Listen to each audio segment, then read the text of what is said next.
YouTube channel நேயர்களுக்கு என் அன்பான வணக்கம். நான் உங்கள் ஏஎல்பி மற்றும் பாரம்பரிய ஜோதிடர் மோனிகா ராஜ்கமல். ஸோ இந்த வீடியோ பதிவில் நம்ம பார்க்க இருக்கிறதுன்னு பார்த்தோன்னா 12 ராசிக்காரங்க எப்படிப்பட்ட தானங்கள் கொடுக்கும் பொழுது நமக்கு ஒரு பிரச்சனையிலிருந்து ஒரு தீர்வு ஆகட்டும் அல்லது வாழ்க்கையில் ஒரு முன்னேற்றம் தரக்கூடியதாக இருக்கும் அப்படிங்கிறத பற்றி தான் இந்த பதிவில் முழுமையாக நம்ம பார்க்க இருக்கிறோம். ஸோ தானம் அப்படின்னு பார்த்தோன்னா எதற்காக தானம் செய்கிறோம்? பொதுவாக நம்ம கர்ம வினைகள் குறையணும். ஒரு சிலருடைய ஜாதகத்தில் பார்த்தீங்கன்னா காலபுருஷ தத்துவத்திலேருந்து இந்த 2, 5, 8, 11 இந்த 4 லக்னங்கள், அதாவது ரிஷபம், சிம்மம், விருச்சிகம், கும்பம், இந்த 4 லக்னத்தில் யார் பிறந்திருக்கீங்களோ கட்டாயம் உங்களுக்கு முன்ஜென்ம கர்ம வினைங்கிறது தொடர்பில் இருக்கும். நீங்கள் செய்த பாவ புண்ணியங்களுக்கு ஏற்ப தான் நீங்கள் பலன்கள் அப்படிங்கிறதே அனுபவிச்சுட்ருப்பீங்க. ஸோ ஒரு சிலர் சொல்கிறத கேட்டிருப்பீங்க, முன் ஜென்மத்தில் என்ன பாவம் செஞ்சனோ இந்த ஜென்மத்தில் இப்படி படுத்தி எடுக்கிறாங்கன்னு சொல்லி இந்த மாதிரி புலம்பல் நிறையா கேட்டிருப்பீங்க. ஸோ அது எல்லாத்துக்குமே காரணம் நம்ம செய்த கர்ம வினைகள் மட்டும்தான். ஸோ இந்த கர்மா அப்படிங்கிற ஒரு வினை பயன் நம்மளை தொடர்ந்து கொண்டே இருக்கும். அதை எப்படி நீக்குவதுன்னா இந்த தானத்தின் வழியாக தான் நமக்கு அந்த தடங்கள் ஆகட்டும், ஒரு துன்ப நிலைகள் ஆகட்டும், இது எல்லாமே நீங்கும்.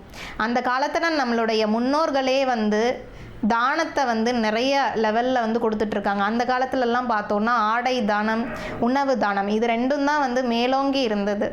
ஆனால் இப்போ நடைமுறையில் பார்த்தோன்னா நமக்கு வாழ்க்கையில் எவ்வளோ சந்தோஷம் வருதோ அதற்கு நிகரான துன்பமும் நம்ம ஃபேஸ் பண்ணிகிட்ருக்கோம்.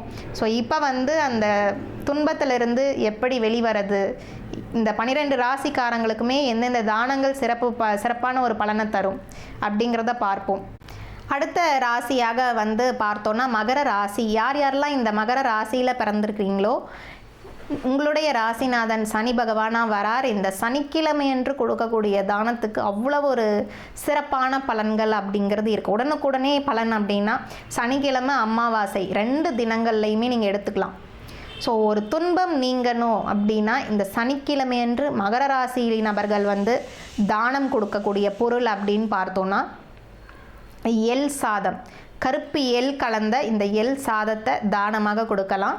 அது மட்டும் இல்லை, உங்கள் வீட்டுக்கு பக்கத்தில் முதியோர் இல்லம் இருக்குது அப்படின்னா கட்டாயம் அந்த முதியோர் இல்லத்துக்கு போய் உங்களால் முடிந்த பண உதவி கொடுத்துட்டு வாங்க, அவங்களுக்கு உணவு தானம் அளிப்பதற்கு. ஸோ இதை செய்யும் பொழுது உங்களுடைய வாழ்க்கையில் ஏற்படக்கூடிய கர்ம வினையினால் பிரச்சனைகள் இருக்குது, தடங்கள் இருக்குது, அது எல்லாமே நீங்கி நல்ல ஒரு வெற்றிகள் தர ஆரம்பிக்கும், முன்னேற்றம் தர ஆரம்பிக்கும்.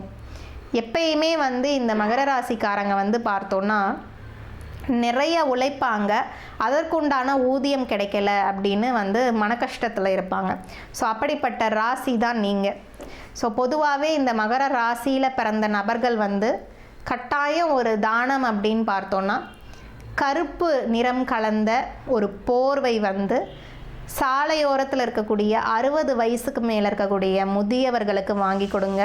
இது வருடத்தில் ஒரு முறை செஞ்சிங்கன்னா போதும், உங்களுடைய ராசிக்கு பிரச்சனைகளே வராது. எந்த ஒரு அஷ்டமாதிபதியினால் பிரச்சனைகளும் சரி, இந்த அஷ்டமம் அப்படின்னா ஒரு பிரச்சனையை நம்ம கட்டாயம் ஏற்படுத்தும். பிரச்சனைகள், துன்பங்கள், தீராத நோய்கள், இது எல்லாமே இந்த 8 நாள் வரும்.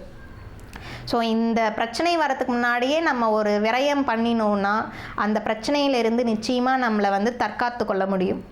ஸோ அதனால் கருப்பு நிறம் கலந்த இந்த போர்வையை சாலையோரத்தில் இருக்கக்கூடிய முதியவர், 60 வயதுக்கு மேலே இருக்கக்கூடிய முதியவர்களுக்கு நீங்கள் கொடுத்து வரலாம். அதுவுமே சனிக்கிழமை அன்று காலையில் 6 to 7 கொடுத்தீங்கன்னா சிறப்பு. சனி ஹோரையில் மெயினாக கொடுக்க பாருங்கள். அப்பேற்பட்ட இந்த தானத்தை கொடுக்கும் பொழுது உங்ககிட்ட இருக்கக்கூடிய ஒரு தடங்கள் ஆகட்டும், வேலை ரீதியாக இருக்கக்கூடிய பிரச்சனைகள் ஆகட்டும், இது எல்லாமே நீங்கி ஒரு நல்ல மாற்றத்தை தரக்கூடியதாக உங்களுக்கு ஏற்படுத்தி கொடுக்கும். அது மட்டும் இல்லை, உடல் ரீதியான ஒரு பாதிப்பு, இந்த மகர ராசின்னு எடுத்தோன்னா மூட்டு வலி சார்ந்து அதிகமாக இருக்கும் இவங்களுக்கு. ஸோ இந்த உடல் ரீதியாக இருக்க இந்த எலும்பு சார்ந்த பிரச்சனைகள், இது எல்லாத்துக்குமே தீர்வு அப்படிங்கிறது கட்டாயம் உண்டு. ஸோ இந்த தானம் மிக சிறந்த தானமாக இந்த மகர ராசிக்காரங்களுக்கு ஒரு முன்னேற்றத்தை கட்டாயம் ஏற்படுத்தி கொடுக்கும்.